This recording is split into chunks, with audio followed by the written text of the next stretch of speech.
3 federal agents had been talking to that door for 2 hours and 43 minutes.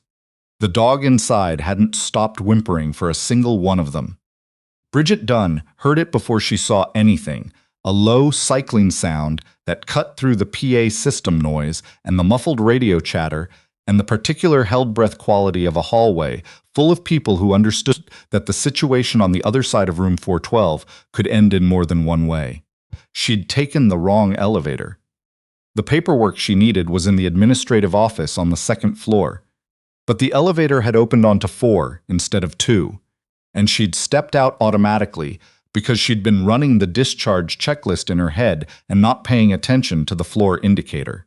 That was the entire explanation for why she was here. Wrong elevator, inattention, and the institutional habit of moving forward instead of stopping. She almost stepped back in. The hallway had been sectioned off at both ends with temporary barriers, the collapsible kind that law enforcement carried in the backs of vehicles. There were 6 people visible between the barriers, 4 in tactical vests and 2 in civilian clothes, positioned in the specific arrangement of people who had arrived at a situation with a plan and watched the plan run out of useful options. A man in a dark jacket was crouched near the door, speaking into it in the practiced, measured cadence of someone who'd been trained to keep their voice steady through a conversation they very much wanted to end. He wasn't succeeding, not because his technique was bad, but because whoever was on the other side had stopped answering 22 minutes ago. The log on the nearest agent's clipboard said so. The whimpering from inside the room hadn't stopped. It had a frequency to it, low and cycling, that Bridget's nervous system recognized before her conscious mind caught up. Not fear, something more specific. The sound a dog made when it was trained to interrupt a crisis and couldn't reach the person it was supposed to help. She should have gone back to the elevator. Instead, she stood at the edge of the barrier and listened, and a woman in civilian clothes noticed her and crossed the hallway in 10 steps. "Get back to the elevator," the woman said. "This floor is restricted." Bridget held up her hospital lanyard. "I work here. I got off on the wrong floor." The woman, early 40s, close-cropped natural hair, the controlled stillness of someone in a field where stillness was a trained behavior, looked at the lanyard, looked at Bridget. Then she looked at the door, then back at Bridget. "There's nothing for you to do here. Go down to 2. The whimpering shifted pitch, just slightly. But Bridget caught it the way she caught a patient's breathing change from across a room. The particular readjustment of an animal that had heard or smelled something new. "What's his name?" Bridget said. The woman's expression didn't change. "Whose name?" "The dog's." That brought a pause. The woman studied her with the directness of someone who had learned to take fast stock of people in high-pressure situations. 3 seconds then. "Why?" "Because he just responded to me, and I want to know why." The man in the dark jacket had stopped talking to the door. He was watching them now. Mid-40s, broad-shouldered, with the particular jaw set of a man who had decided several hours ago that he was the most competent person in a given situation and had not yet been given evidence sufficient to update that assessment. His jacket had agency lettering in small yellow text across the back. He walked toward them. "Special Agent Silas Groff. And you are?" "Bridget Dunne. I'm a rehabilitation nurse. I work on the 2nd floor. I got off on the wrong." Groff raised a hand. "Heard it. You need to leave." "I don't think you've been able to establish verbal contact for the last." "Ma'am." He said it the way people said a word when they meant to end a sentence with it. "I have a 28-year-old veteran with a service dog, a diagnosed PTSD episode, a family crisis he received news about this morning, and based on what we can hear from the ventilation intake, his voice dropped, an unclear medication situation. I have a crisis team. I have medical personnel on standby on the 3rd floor, and what I do not have is time or bandwidth for a nurse who walked off the wrong elevator." He turned to the woman. "Tannen, get her to the elevator." Audrey Tannen didn't move immediately. She was still watching Bridget with that assessing look. The dog inside the room made a sound. Not the whimper. Something else, a single abrupt vocalization. The kind Bridget knew meant a dog had registered a change in the environment and was processing whether it was significant. The sound of attention, not distress. "I know that response," Bridget said. Groff stopped. He turned back. What did you just say? That sound. That's not distress vocalization. That's an alert sequence. He's trying to tell his handler something. Dogs don't. Working dogs do. Bridget kept her voice even. That dog has been trained to interrupt self-harm behaviors and to alert when its handler's cortisol profile spikes above a threshold. It's been trying to do its job for the last 2+ hours, and it can't reach him. And right now it just registered something new. She paused. Probably me. Groff's face did the thing where the surface held but something behind it adjusted. He recovered quickly, the kind of man who recovered quickly and made sure you saw it. You're a rehabilitation nurse. Yes. Not a crisis negotiator, not a VA psychiatrist, not... I know what I'm not. Then I know what you can do here, which is nothing. He nodded at Tannen. Elevator. Tannen took a step toward Bridget, and then the dog's vocalization shifted again, back to the low cycling whimper, but with a different underlying frequency. Faster. Tighter. Bridget looked at the door. She knew that sound. She knew it, the way she knew the difference between stable and deteriorating from 20 feet away, the way she knew when someone was masking pain versus processing it.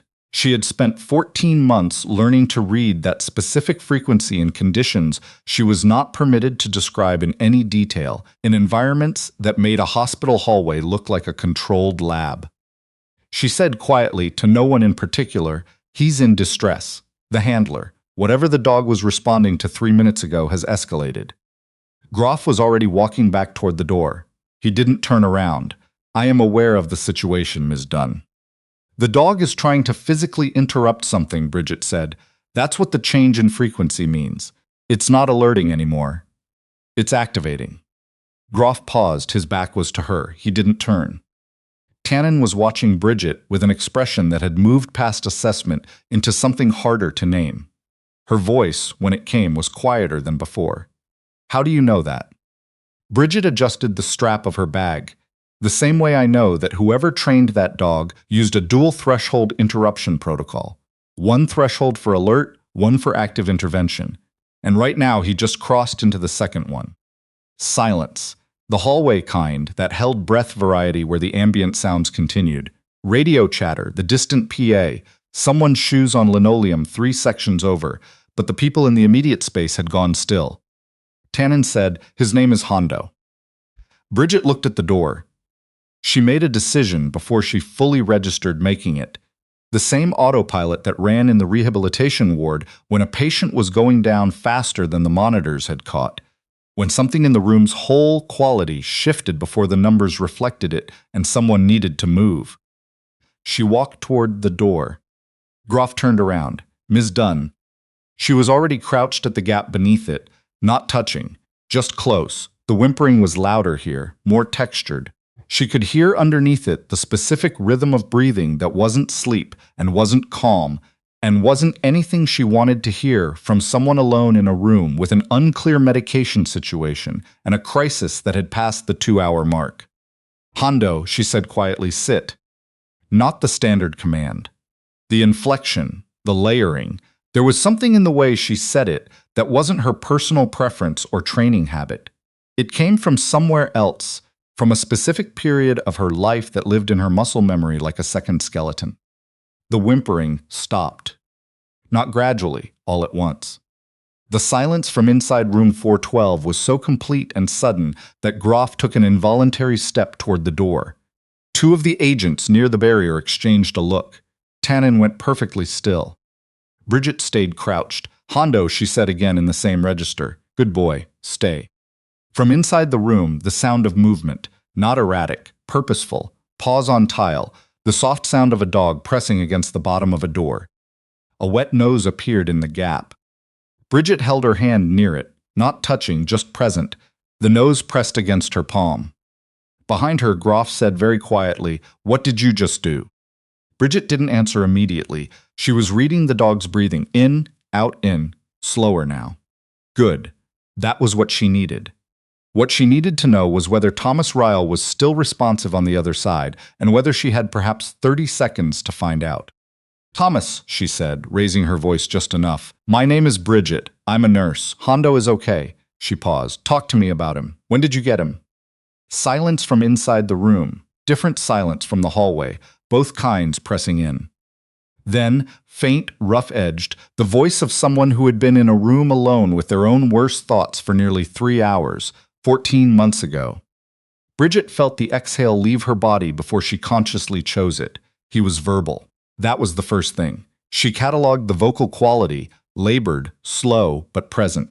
She didn't know what he'd taken or how much, but he was still here. That was what she had to work with. He's good at his job, she said.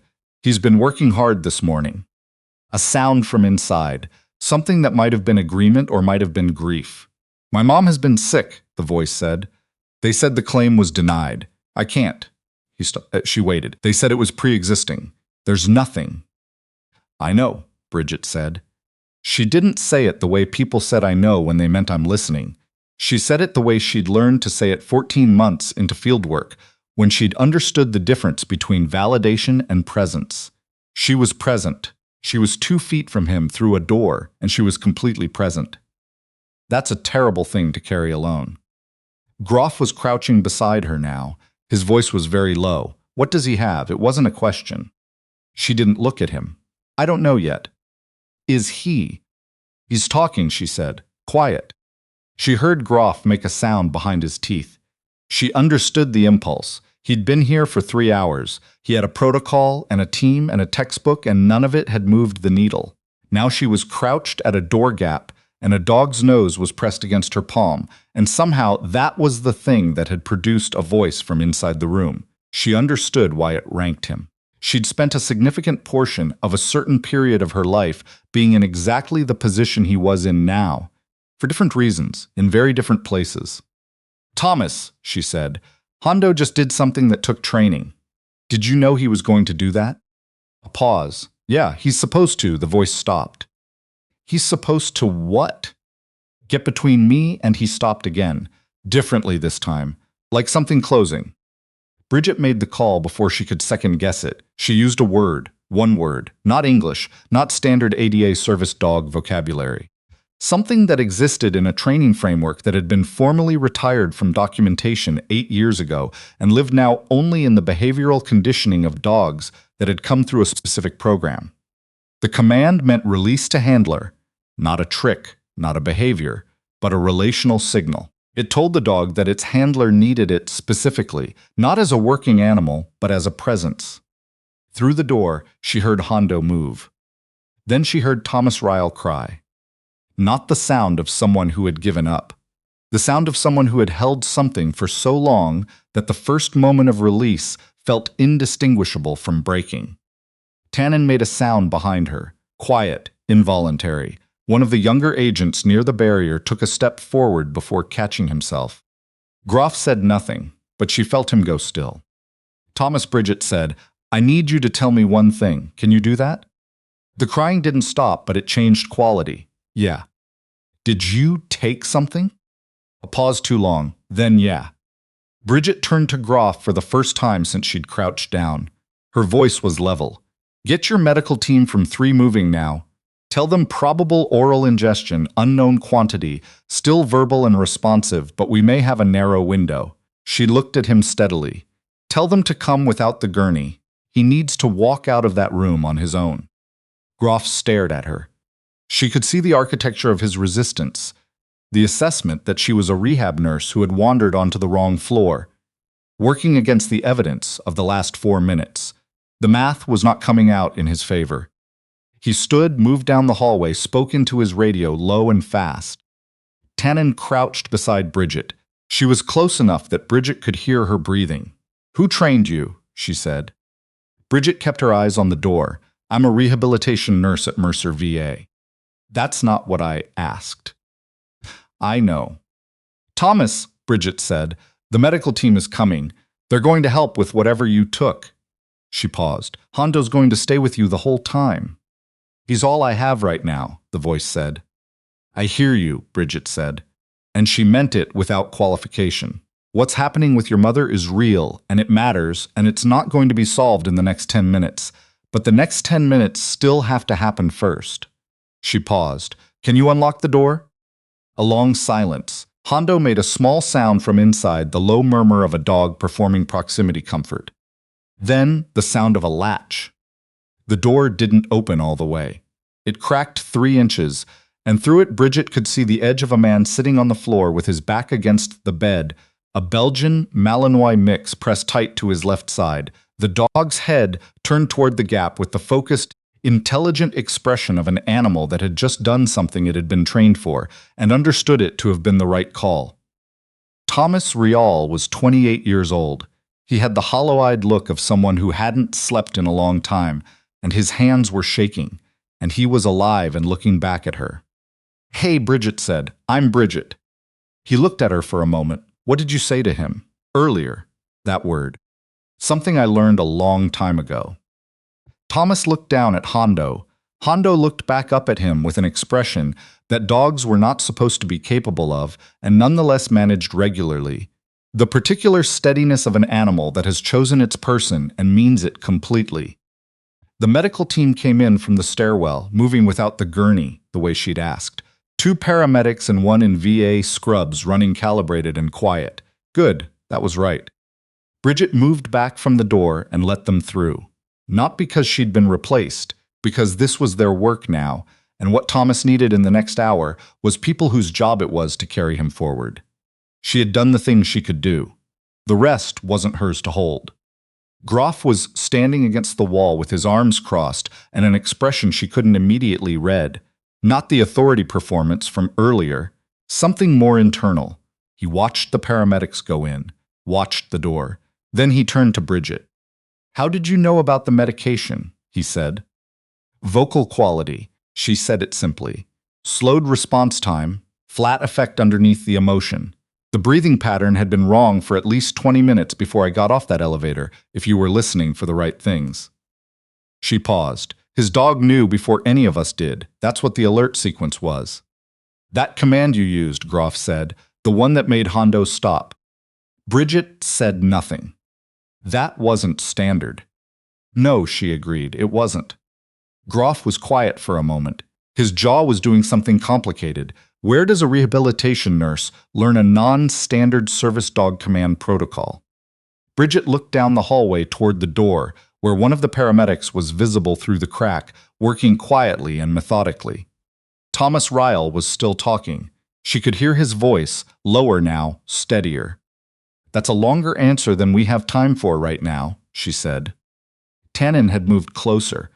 She was watching Bridget with the look of someone revising a significant number of prior conclusions. "You've worked with PTSD service dogs before," Tannen said, "not as a handler. The way you moved around him kept the pressure equalized. You've worked alongside multiple dogs from different handler relationships." Bridget adjusted her bag strap. "That's a specific program," Tannen said quietly. "Military or VA specialized enough that the protocol doesn't show up in any standard training documentation." She paused. "How long ago?" "Long enough," Bridget said. "It mattered about 40 minutes ago," Groff said. He hadn't moved from the wall. His voice had dropped the performance quality from earlier. It was stripped down to something quieter, and quieter on Groff was harder to read, which meant more careful. He was thinking. She could see it. "You used a command that calmed a dog my entire team hadn't been able to reach. You identified a medication ingestion from vocal quality alone. You got a barricaded individual to open a door in 11 minutes after we'd been working it for 3 hours. He looked at her directly. "None of that is rehabilitation nursing." "It's all nursing," Bridget said, "just a broader version of it." Groff didn't look satisfied. He didn't look like a man who was often satisfied by answers that raised more questions than they closed. But he didn't push past it, which told her something about what he'd decided to do with the unanswerable portion. The paramedics came out of room 412 8 minutes later with Thomas Rial walking between them. Not supported, walking with Hondo healing perfectly at his left side. The dog's tail was low, but not tucked. Working posture, focused. Thomas stopped when he reached Bridget. He didn't say anything for a moment. He looked like someone who had used up most of his words for the morning and was working with what remained. The particular adjustment of finally seeing the face that belongs to the voice through the door. "Thank you," he said. Hondo stepped forward and pressed his nose briefly against Bridget's hand. 1 second, then back to Thomas's side. She watched them go toward the elevator. Groff moved to stand beside her, which she hadn't expected. His body language had reorganized from command posture to something closer to neutral. He was watching the elevator, too. "I owe you an apology," he said. He said it the way someone said a thing they'd decided to say before they lost the window for it. "For the way I spoke to you in the first 10 minutes. I made an assessment I shouldn't have made, and I didn't correct it when the evidence was right in front of me." Bridget looked at him.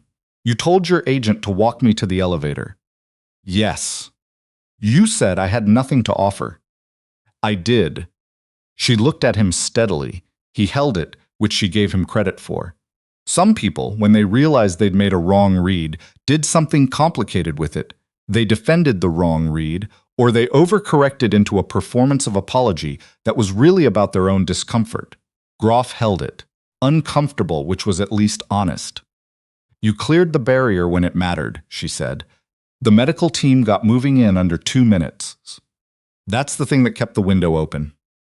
Something shifted in his face. Not absolution. She wasn't offering that, and he'd recognize the performance version if she tried. Just an accurate accounting of what he'd done right in the second half of the morning, which was different from pretending the first half hadn't happened. A door at the far end of the hallway opened. A man came through it with the particular bearing of someone who had been walking quickly for some time and wasn't planning to stop. Older than anyone else in the corridor, in a suit rather than a vest, with the specific weight of institutional authority in how he moved through space.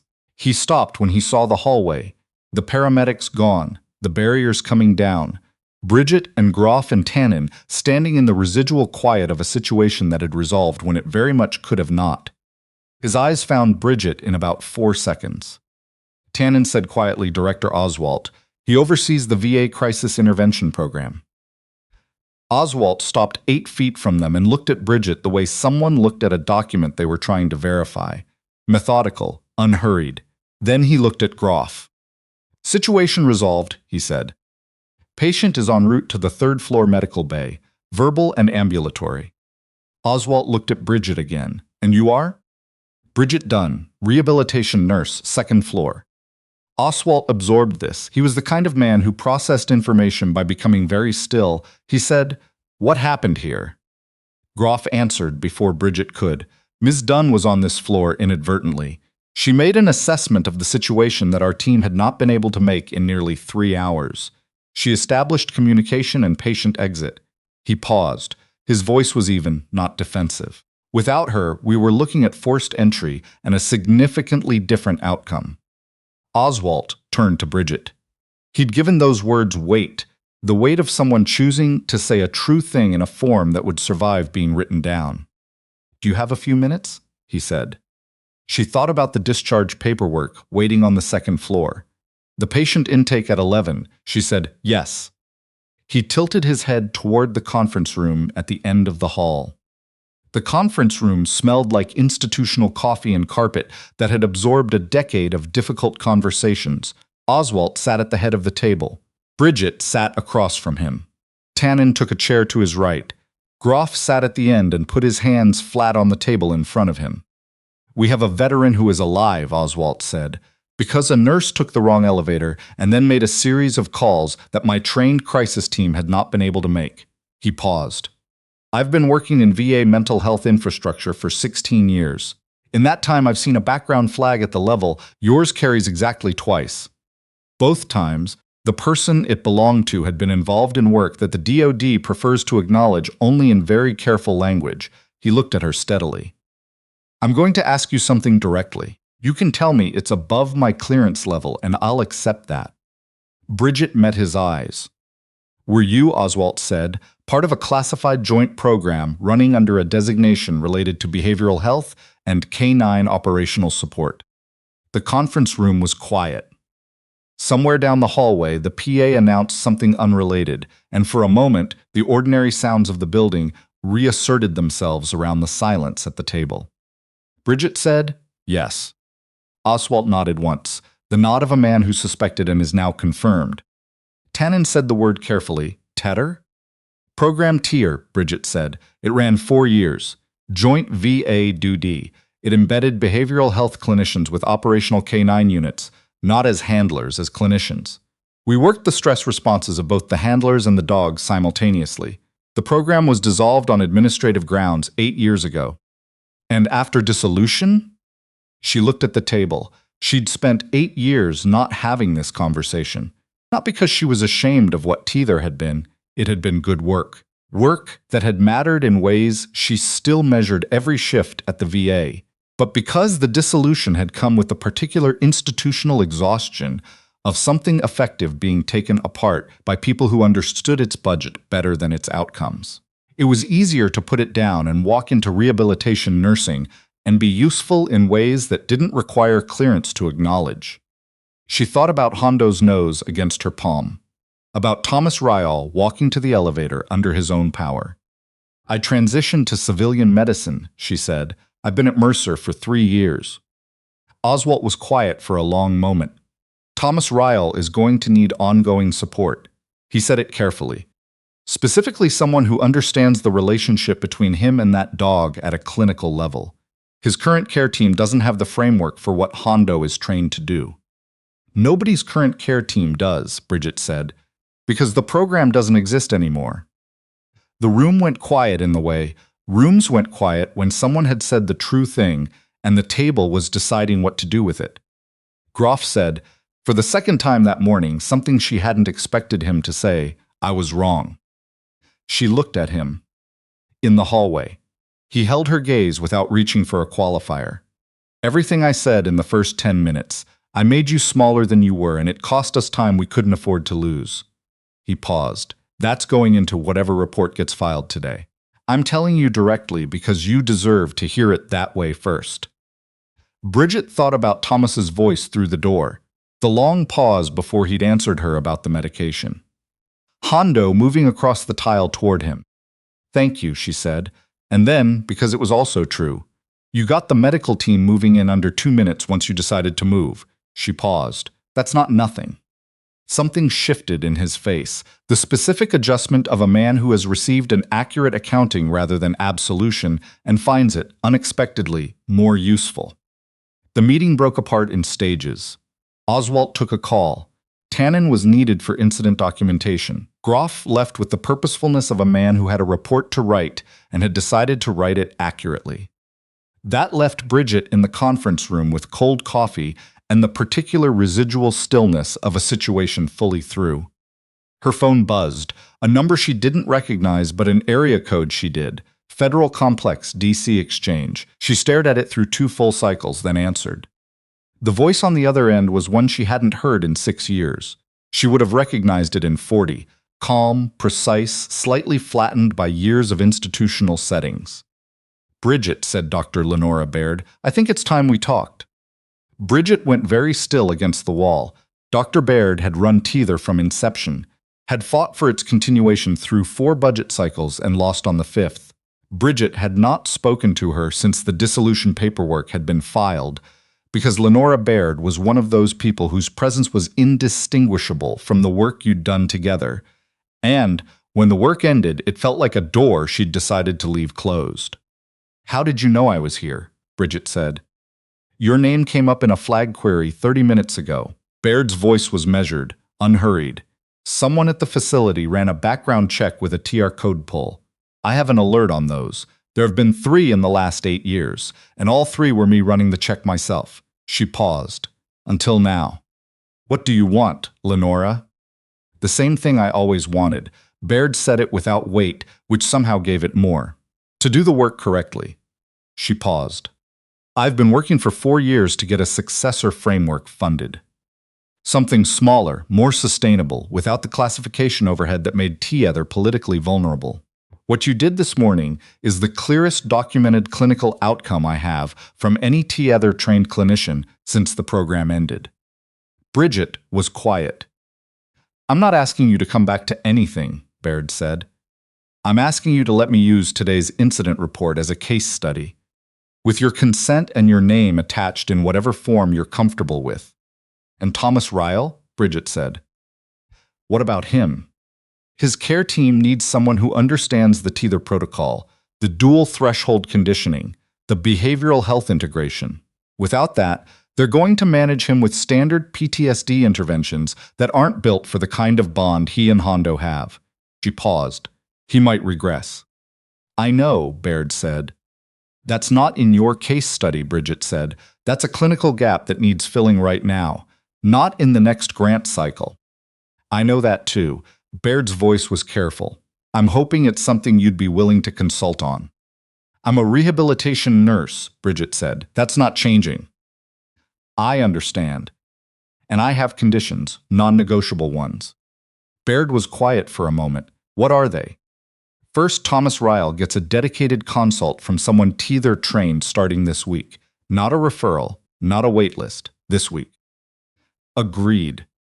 Second, whatever documentation I provide, I review before it goes anywhere. My name goes on nothing I haven't read and approved. Also agreed. What's the third? Bridget thought about Hondo in that room. The specific quality of loyalty in a dog that had been trained to interrupt crisis and had been trapped on the wrong side of a door for nearly 3 hours. About what that cost him and what good care for him needed to look like. Hondo gets a welfare assessment, she said. Full behavioral health evaluation, not standard VA vet care. The dual threshold protocol creates significant arousal debt when a dog can't complete the interruption sequence. He needs someone who knows what to look for. She paused. I know a VA-affiliated vet in D.C. who trained under an adjacent program, Dr. Cho. He can do it. Baird was quiet for a long moment. I'll make the call. In writing, Bridget said. Something in Baird's voice shifted, the calibrated quality relaxing by a few degrees, the way a person's voice did when they'd been waiting for a specific kind of answer and finally received it. You've gotten harder to negotiate with. 3 years of Mercer VA administration, Bridget said. You learned to put the important things in writing. She pushed through the conference room door and walked back into the hallway, which was nearly empty now. The barriers were coming down. 2 agents were wrapping cable near the elevator. The door to room 412 stood open, the room inside unremarkable. A chair, a bed, the tile where Hondo had pressed his nose to the gap. It looked like every other room in the facility. It looked like nothing had happened there. She walked toward the elevator, 2nd floor, this time. At the end of the hallway, Tannen caught her. Bridget. Bridget stopped.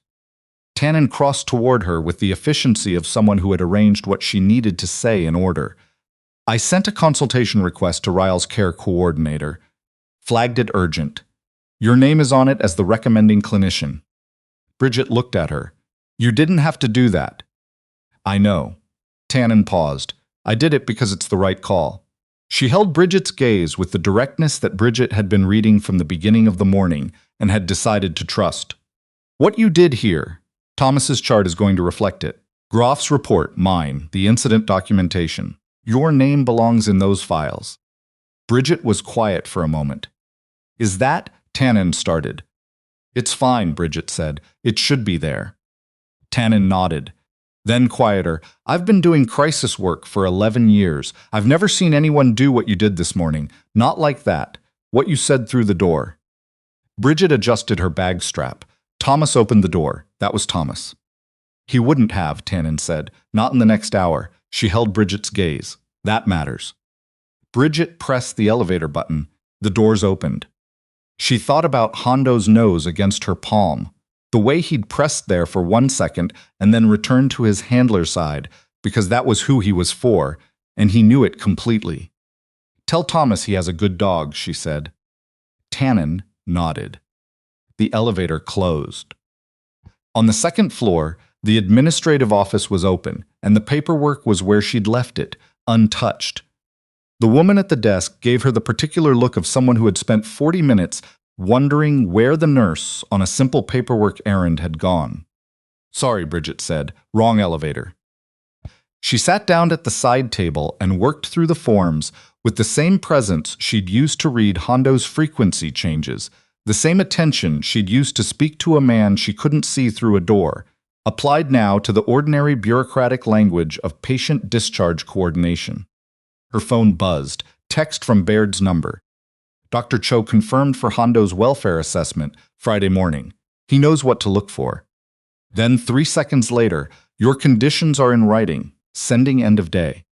Bridget set the phone down. She looked at the stack of paperwork, at the parking lot, through the window, at nothing in particular for a moment.